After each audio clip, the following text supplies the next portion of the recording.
ఇది ఈరాన్ యొక్క అంతిమ పోరు అని అనుకోవాలండి. డూ ఆర్ డై అంటాం చూసారా, అది సిచ్యువేషన్. వాళ్ళు ఏకంగా 10 లక్షల మంది సైనికులను, వీరులను, అంతమంది ఎక్కడ ఉన్నారండి ఈరాన్లో? ఇస్లామిక్ రెవల్యూషనరీ గార్డ్ కార్ప్స్ అంతే కదా అనుకుంటాము. ఈరోజు ప్రజలు కూడా చేరిపోయారండి. మహిళలు కూడా తుపాకులు పట్టుకొని మేము అమెరికా ఇజ్రాయెల్పై యుద్ధము చేయడానికి సిద్ధము ఇలా అంటున్నారు. మీకు డొనాల్డ్ ట్రంప్ ఏప్రిల్ 6వ తారీఖు వరకు కూడా మేము ఈరాన్పై దాడులు చెయ్యము చెప్పాడు కదా, మీకు సీజ్ ఫైర్ అని అన్నాడు. కానీ ట్రంప్ మాటలను ఇవాళ ఎవ్వరూ నమ్మడం లేదండి.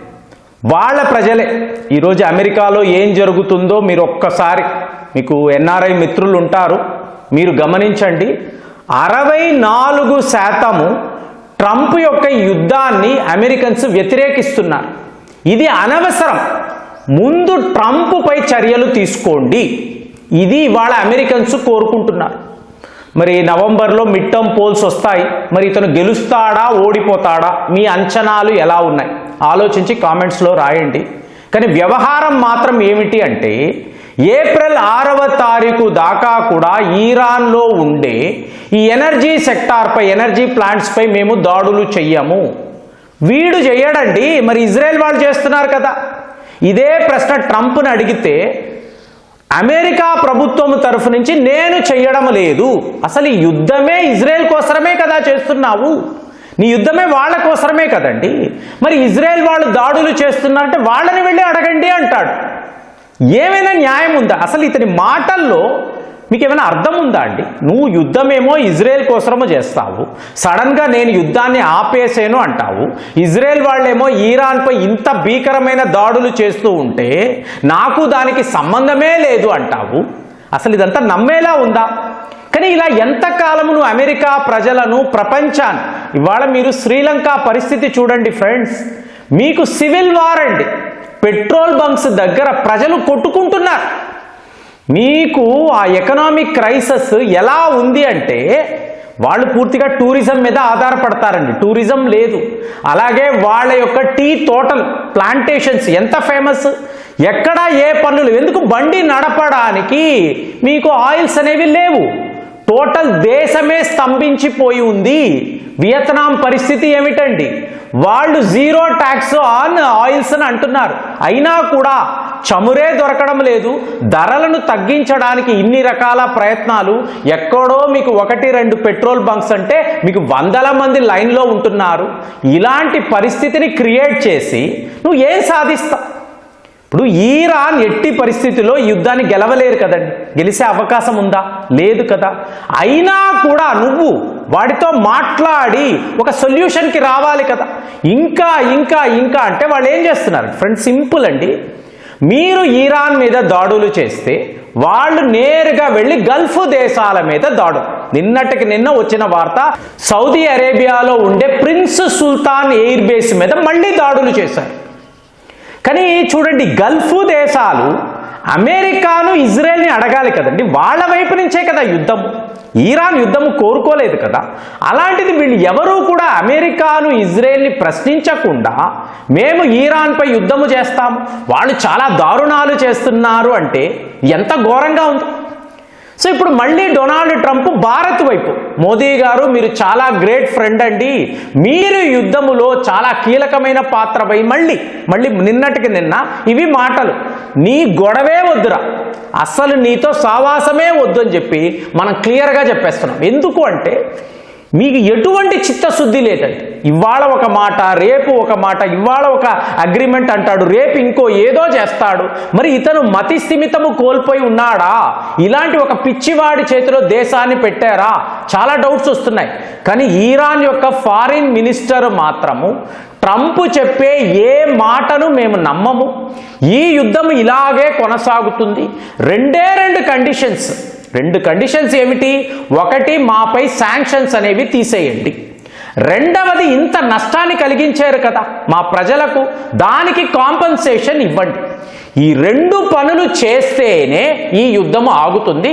మేమైతే పూర్తిగా ప్రిపేర్ అయిపోయి ఉన్నాం. ఇప్పుడు వీళ్ళందరూ మాట్లాడేది ఈరాన్ యొక్క వీక్ ఎయిర్ ఫోర్స్ అండి. అసలు ఎయిర్ ఫోర్సే లేదు. కాబట్టి కంటిన్యూస్గా ఇలా కొడుతూ ఉంటే ఏదో ఒక సందర్భంలో వాళ్ళు సరెండర్ అయిపోతారు. ఇది ఇజ్రాయెల్ వాళ్ళు వినిపిస్తున్న మాటలు. కానీ అది వాస్తవమా? ఎందుకు ఇలా చెప్తున్నాను అంటే వాళ్ళ వద్ద ఎయిర్ ఫోర్స్ లేకపోవచ్చు, కానీ రష్యా నుంచి వస్తున్న ఆయుధాలు ఉన్నాయి కదా. పుతిన్ గారు 100% ప్రిపేర్ అయిపోయి ఉన్నాడు. ఈ ఈరాన్ అమెరికా యుద్ధంలో నేను ఉన్నాను, ఎన్ని ఆయుధాలు కావాలో తీసుకో అన్నప్పుడు వాళ్ళు మిజైళ్లు, డ్రోన్లు ఇలా వాడుతూనే ఉంటారు. లక్షల డ్రోన్లు వాడుతూనే ఉంటారు. దీన్ని ఈరాన్ ఆపదు కదా. మరి మీరు ఏం చేస్తారు? ఇవాళ గ్రౌండ్ ఇన్వేషన్ మాట్లాడుతున్నారండి. 1000 మంది పారాట్రూపర్స్ వస్తారు, 2200 మంది మెరైన్స్ ఈరాన్పై గ్రౌండ్ ఇన్వేషన్ చెయ్యబోతున్నారు. ఇదే ట్రంపే ఏప్రిల్ 6వ తారీఖు సీజ్ ఫైర్ నో వార్ అన్నవాడు మీకు అక్కడ పెంటగాన్ అధికారుల ద్వారా ఈ కాంగ్రెస్ మెన్ ఉంటారు చూసారా, వాళ్లకు ఏం చెప్తున్నాడు? 200 బిలియన్ అమెరికన్ డాలర్స్ ఈరాన్ యుద్ధము కోసం మాకు కావాలి. ఇందులో వీడు ఎంత తినేస్తాడో మనకు తెలియదు, ఈ కంపెనీలు ఎంత తింటాయో తెలియదు, కానీ ఈరాన్ వార్ని చూపించుకొని ఇంతంత డబ్బు, యుద్ధాన్ని ఆపేస్తాను అన్నావు కదా, మళ్ళీ దేనికంటే జస్ట్ అవసరం అండి. సడన్గా ఎమర్జెన్సీ వస్తే నువ్వు యుద్ధము చెయ్యకపోతే ఇజ్రాయెల్ వాళ్ళు చేస్తారా? నీకేంటి ప్రాబ్లం? అమెరికా ప్రజలు అడుగుతున్నారండి. ఇవాళ ఆదివారము కదండి, ఆదివారము అమెరికాలో ఎంతెంత పెద్ద పోరాటాలు జరగబోతున్నాయి అనేది అమెరికాలో ఉండే మన ఎన్ఆర్ఐలను అడగండి. శాన్ ఫ్రాన్సిస్కో, అలాగే మీకు కాలిఫోర్నియా, వాషింగ్టన్ లాంటి నగరాలలో పెద్ద లెవెల్లో నిరసనలండి. డొనాల్డ్ ట్రంప్ నువ్వు ఒక రాజువి కాదు, నో కింగ్, నువ్వు కింగ్వి కాదు, ఇది ఒక డెమోక్రటిక్ కంట్రీ, ఇక్కడ ప్రజలదే పాలన, నువ్వు ఎలా యుద్ధము చేస్తావు? ఎందుకు ఇంతంత మంది అమెరికా సైనికులను పొట్టన పెట్టుకుంటున్నావు? ఎవరి కోసం యుద్ధం? ఇదొక పెద్ద మిస్టరీ కదండి. ఇప్పుడు వీళ్ళు వెళ్ళి ఈరాన్పై దాడులు చేయడములో మీకు అసలు సిసలైన కారణాలు మీకు నాకు తెలుసు, మనం మాట్లాడుకుంటాం. అమెరికా వాళ్ళకి తెలియదు. ట్రంప్ ఎందుకు ఇంతంత పెద్ద యుద్ధ ఓడలను తీసుకువెళ్ళి ఈరాన్పై ఇలాగ బాంబుల వర్షాలు ఎందుకు కురిపిస్తున్నాడు? ఇప్పుడు వాడి వద్ద అణువాస్త్రం ఉంటే ఏంటి, లేకపోతే మనకేంటి? అమెరికా ఎక్కడో ఉంది కదా, అమెరికాకి ఏమిటి ప్రమాదం? కావాలనేసే ఎందుకు ఇలాంటి ఒక సిచ్యువేషన్ని నువ్వు క్రియేట్ చేస్తున్నావు? వాళ్ళు అడుగుతున్నారు కదా. ఇప్పుడేమంటాడు? నేను లిటరల్గా నా సైనికులను ఈరాన్లోకి తీసుకువెళ్ళబోతున్నాను. మరి ఈరాన్ వాళ్ళు ఏమంటున్నారు? Welcome to the hell. నరకము అంటే ఏంటో ఇప్పుడు మీరు చూడబోతున్నారు, రండి. ఇప్పుడు ఇక్కడ ఎంత అండి? మ్యాక్సిమము ఒక 3000 మంది, 4000 మంది. కానీ ఇక్కడ లక్షల మంది గురించి మాట్లాడుతున్నాం. 10 లక్షల మంది ఈరాన్ సైనికులు అక్కడ రెడీగా ఉన్నారండి. సైనికులు అంటే ఏంటి? ప్రజలు కూడా రెడీగా ఉన్నప్పుడు నువ్వు తీసుకువెళ్ళే 5000 మంది, 6000 మంది ఆఫ్ఘనిస్తాన్లో అయ్యింది కదా. ఎంతెంత మంది పోయారండి? ఎవరి యుద్ధం? ఇప్పుడు మీరు యుక్రెయిన్ వార్ అన్నారు అనుకోండి, జో బైడెన్ తన కుమారుడి కోసం, హంటర్ బైడెన్ కోసం యుద్ధాన్ని మొదలుపెట్టాడు. యావత్ నాటో ఇరుక్కుంది కదా. సో ఇప్పుడు డొనాల్డ్ ట్రంప్ తన అల్లుడు కోసం, అంటే మీకు జెరాల్డ్ కుషింగర్ కోసం చేస్తున్నాడండి. నెక్స్ట్ వీడు ఉండడు కదా, తన అల్లుడిని తృప్తిపరచడానికి ఇజ్రాయేల్ అనండి, అమెరికానండి, ఇక్కడ వీళ్ళ కోసము ఇంతంత పెద్ద యుద్ధాలు డొనాల్డ్ ట్రంప్ మొదలు పెట్టాడు. సో ఇది అమెరికా ప్రజలకు తెలుసా? నాకు తెలిసి నో ఐడియా. అలాంటప్పుడు వీళ్ళు 64% ట్రంప్ చేస్తున్నది తప్పు అంటున్నారు.